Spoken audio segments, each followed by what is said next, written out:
Hello दोस्तों, स्वागत है आप सभी का आपके अपने यूट्यूब चैनल स्टडी नंबर 1 में। दोस्तों बहुत बहुत स्वागत है आप सभी का स्टडी नंबर 1 के यूट्यूब चैनल में। तो जैसा कि आप लोगों के साथ मैं पॉलिटी का क्लास को कंटिन्यू रखा हूं और हमारा पॉलिटी का क्लास बहुत ही इम्पोर्टेंट क्लास होने वाला है आज, और आप सभी इसको बहुत ध्यान से पढ़िएगा। आज का हमारा जो क्लास है, आप ऊपर देख रहे हैं संविधान सभा यानी संविधान के स्रोत, कहाँ कहाँ से संविधान लिए गए थे। तो इसके विषय में हम लोग पूरी डिटेल से चर्चा करेंगे। कहाँ कहाँ से कौन कौन से संविधान लिए गए थे, चर्चा ही नहीं बल्कि आपके दिमागों में बैठा देंगे। सच बात कर रहे हैं कि आप लोग इस क्लास को अटेम्प्ट करके जाइएगा तो आपके पूरे दिमाग में बैठ जाएगा। और हाँ, शाम को रात 9:30 बजे से, या लेट हो सकता है तो 10 बजे से, आपको इसी सब्जेक्ट का क्विज लाइव दिया जाएगा, जिसमें कि आप लोग सॉल्व करके बताइएगा और आपके कमेंट को भी रीड किया जाएगा। तो आप लोग 9:30 बजे या फिर लेट हो सकता है तो 10 बजे, अभी टाइम कोई क्लियर नहीं है, तो हो सकता है 9 या 10 बजे, इसी के टाइम में आपको इसका क्विज दिया जाएगा, जो कि इससे मिलता जुलता रहेगा। और आप सभी उस क्लास में को अटेम्प्ट करना ना भूलिएगा। तो बस क्लास को चालू करते हैं, और आपसे फिर से बोलूँगा कि यदि आप चैनल पर नए हो तो सब्सक्राइब करके बेल आइकन को प्रेस कर दो, वीडियो को लाइक कर दो, अपने दोस्तों के साथ शेयर कर दो, क्योंकि ये वीडियो बहुत ही इंपॉर्टेंट होने वाला है और आप सभी के साथ बहुत ही अच्छे से समझ में आएगा। दैट्स क्लियर, आप सभी के साथ मैं हूं, और आज हम देखेंगे संविधान के स्रोत, कहाँ कहाँ से संविधान लिए गए थे। तो पहले बात आती है, थोड़ा सा चर्चा कर लेते हैं कि संविधान क्यों हम दूसरे देश से लिए, या सबसे पहली बात आती है कि संविधान पर ब्रिटिश शासन का प्रभाव क्या था। तो आप लोग एक कहावत या एक शायरी सुने होंगे कि काजल की कोठरी में कैसे हूँ सयानो जाए, एक लीक काजल की लगी हैं पैर लगी है। तो ये आप लोग दोहा इसको कक्षा 10वीं या 9वीं में सुने होंगे, जाने होंगे, इसका मतलब भी समझ रहे होंगे।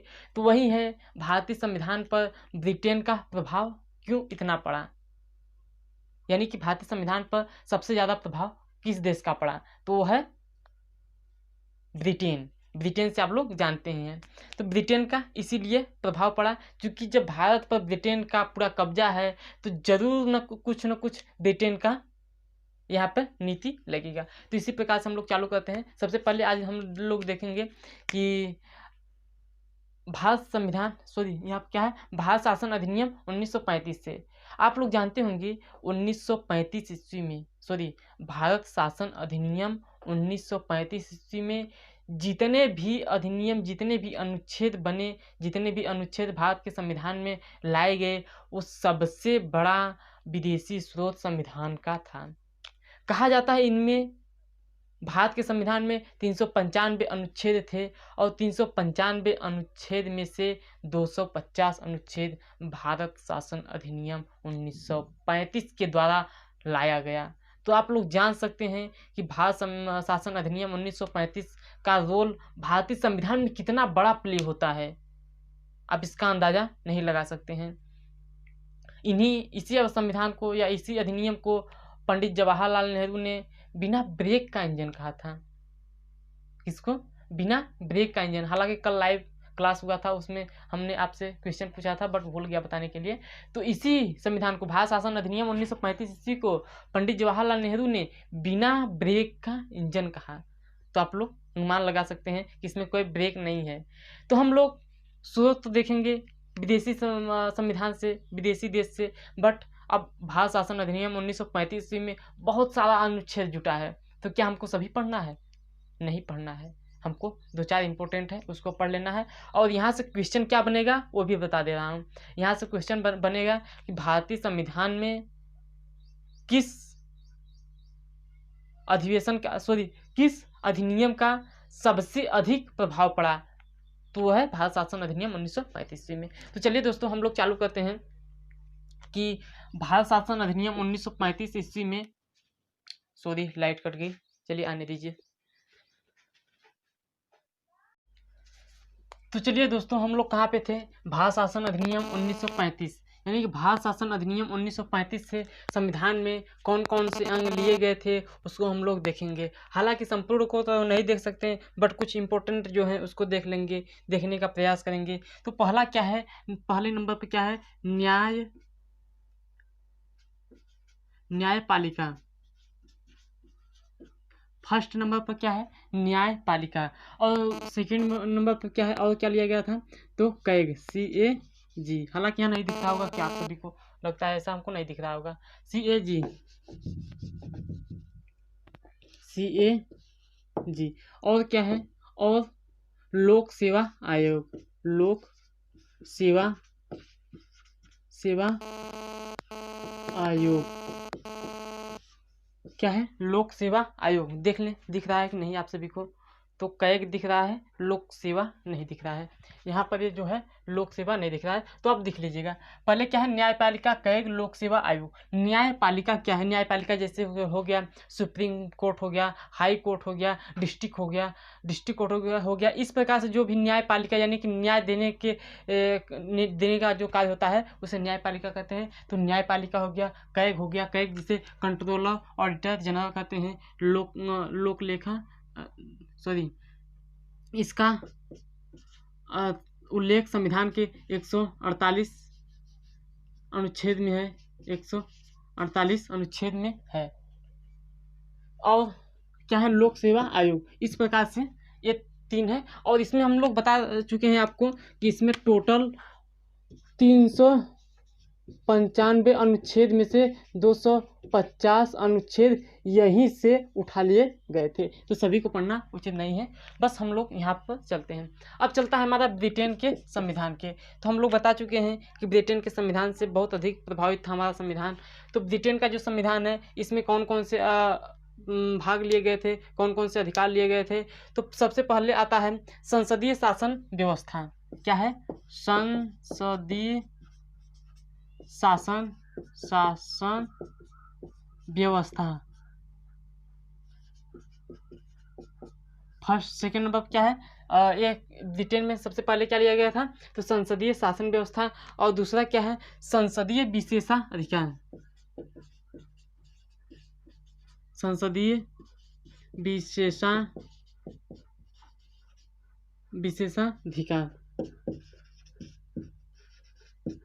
संसदीय विशेषाधिकार। इस प्रकार से संसदीय शासन व्यवस्था, संसदीय विशेषाधिकार और विधि का शासन, विधि शासन, विधि का शासन, संसदीय शासन व्यवस्था, संसदीय विशेषाधिकार, विधि का शासन, एकल नागरिकता और मंत्रिमंडल व्यवस्था। एकल नागरिकता और एकल नागरिकता हो गया। और हमारा जो अगला है वो है मंत्रिमंडल व्यवस्था, जिसको कि हम यहाँ पर लिख देते हैं, मंत्रिमंडल व्यवस्था।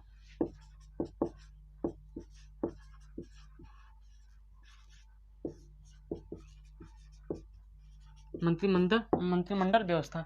अब कुछ लोग कहेंगे भाई सब याद नहीं होता है, तो याद करने की क्या बात है। पहले क्या है, संसदीय शासन व्यवस्था, संसदीय विशेषाधिकार, एकल नागरिकता और यहाँ पर आप देख सकते हैं मंत्रिमंडल व्यवस्था। इस प्रकार से आप लोग याद करेंगे तो बहुत शॉर्ट इजी वे में याद हो जाएगा। तो चलते हैं अब तीसरा पे, क्या है, USA। यहाँ से कौन कौन से संविधान लिए गए हैं इसको हम देखने का प्रयास करेंगे, चर्चा करेंगे। तो USA संयुक्त राष्ट्र अमेरिका, USA संयुक्त राष्ट्र अमेरिका। यहाँ से कौन कौन से संविधान के अंग लिए गए हैं, तो आप लोग जानते होंगे कि मूल अधिकार, पहला जो है मूल अधिकार, जिससे कि आर्टिकल 35 से लेकर 12 से लेकर 35 तक यही है मूल अधिकार। तो ये मूल अधिकार USA से लिया गया है। और आगे क्या है, आगे हमारा है न्यायिक पुनर्विलोकन। न्यायिक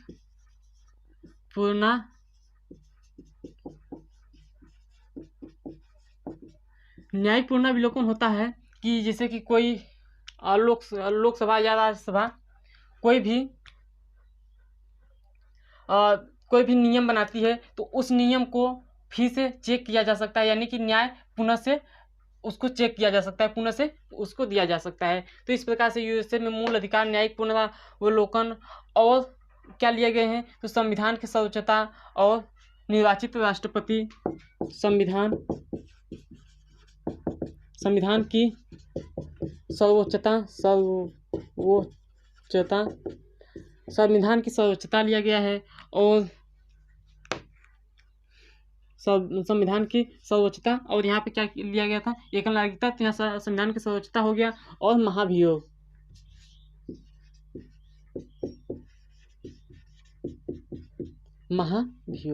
संविधान की सर्वोच्चता, महाभियोग। इस प्रकार से हम लोग यहाँ पर देखेंगे। और एक और लिया गया था जिसे हम यहाँ पर लिख देते हैं, निर्वाचित राष्ट्रपति।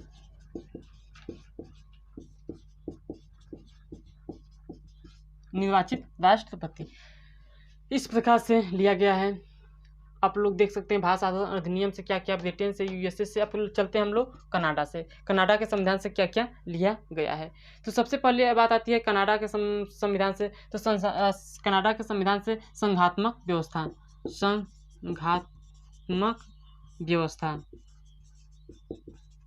संघात्मक व्यवस्था का मतलब है, तात्पर्य है इसका कि जिसपे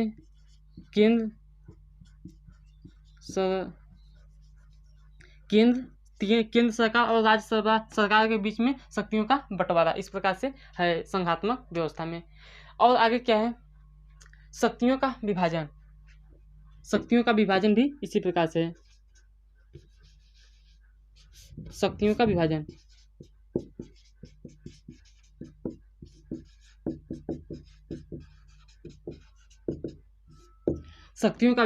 बट शक्तियों के विभाजन में यदि बात करें तो शक्तियों का विभाजन में सशक्त शक्तियां केंद्र सरकार के पास होगी, सशक्त शक्तियां केंद्र के पास होंगी। सशक्त शक्तियां किसके पास होंगी, केंद्र के पास। संघात्मक व्यवस्था में होता है कि जैसे कि कौन सा केंद्र सरकार का व्यवस्था है और कौन सा राज्य सरकार का व्यवस्था है, इस प्रकार से अलगाव उसमें किया जाता है। तो संघात्मक व्यवस्था कनाडा से लिया गया है। अब आयरलैंड की सबसे बात आती है, आयरलैंड के संविधान से कौन कौन से तत्व लिए गए हैं। तो आयरलैंड के संविधान में सबसे बात आती है तो आप लोगों के जहन में घुस जाता है कि नीति निर्देशक तत्व। कौन से नीति निर्देशक तत्व कहाँ से लिए गए हैं, आयरलैंड के संविधान से। नीति निर्देशक तत्व कहाँ से लिए गए हैं, आयरलैंड के संविधान से लिए गए हैं। और आयरलैंड के संविधान से क्या लिया गया है, राज्यसभा में मनोनयन।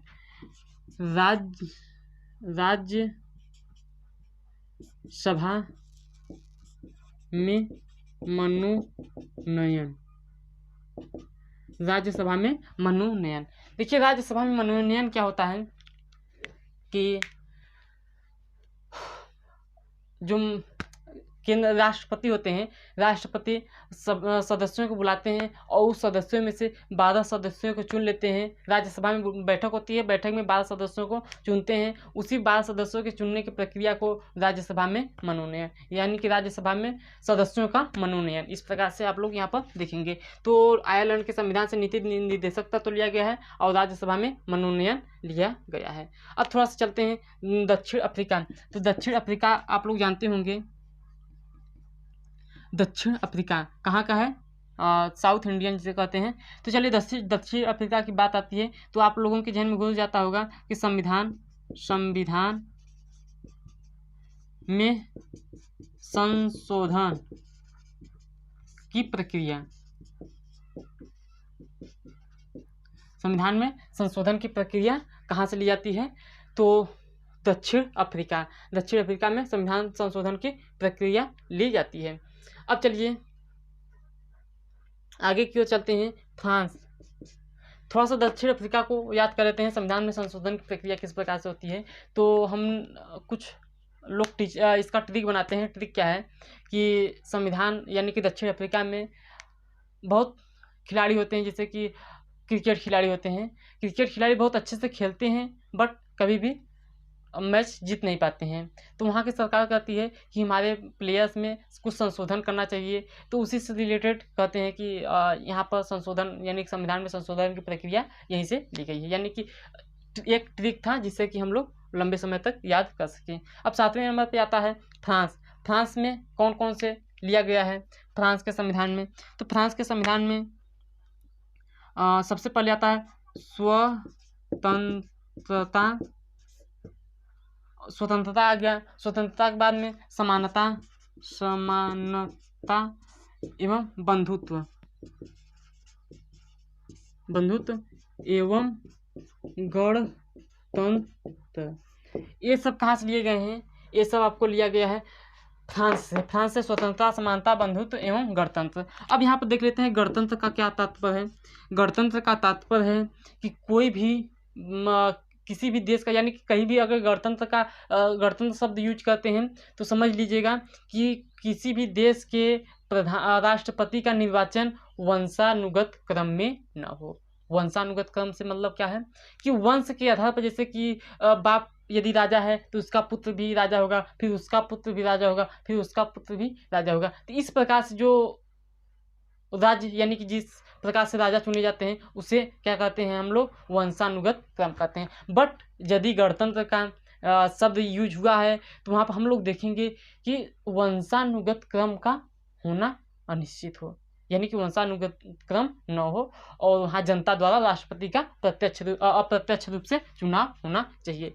तो ये जो गणतंत्र, स्वतंत्र, समानता, बंधुत्व एवं गणतंत्र का जो शब्द लिया गया था तो फ्रांस से लिया गया है। अब ऑस्ट्रेलिया से चलते हैं। तो ऑस्ट्रेलिया में सबसे बड़ी बात आती है, यानी कि ऑस्ट्रेलिया से कौन कौन से शब्द लिए गए हैं? तो समवर्ती सूची का आप नाम सुने होते हैं, समवर्ती सूची। कौन सा ऑस्ट्रेलिया में बात आती है? तो ऑस्ट्रेलिया में समवर्ती सूची का नाम सुने होंगे। और एक है संयुक्त अधिवेशन।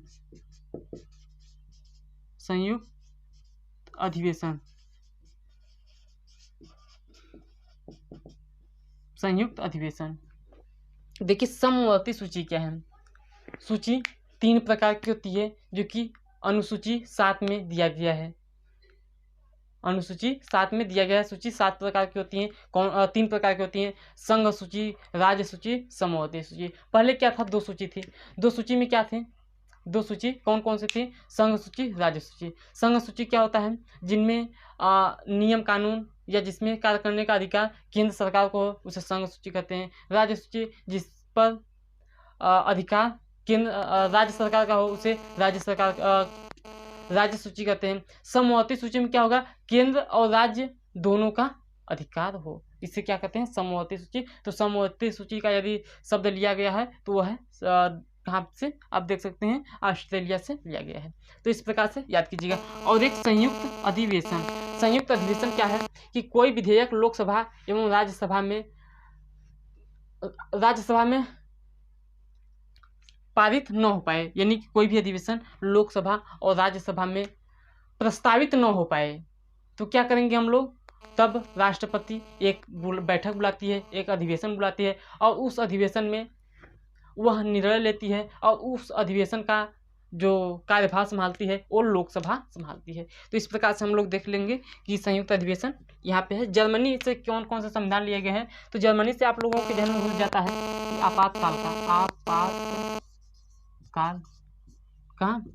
आपातकाल कहाँ से लिया गया है? जर्मनी में। आपातकाल जानते हैं, आपातकाल जर्मनी से लिया गया है। और यहाँ पर और क्या लिया गया है? आपातकाल के समय क्या क्या नियम बंद हो जाती हैं? तो आपातकाल के समय मूल अधिकार छीन लेना।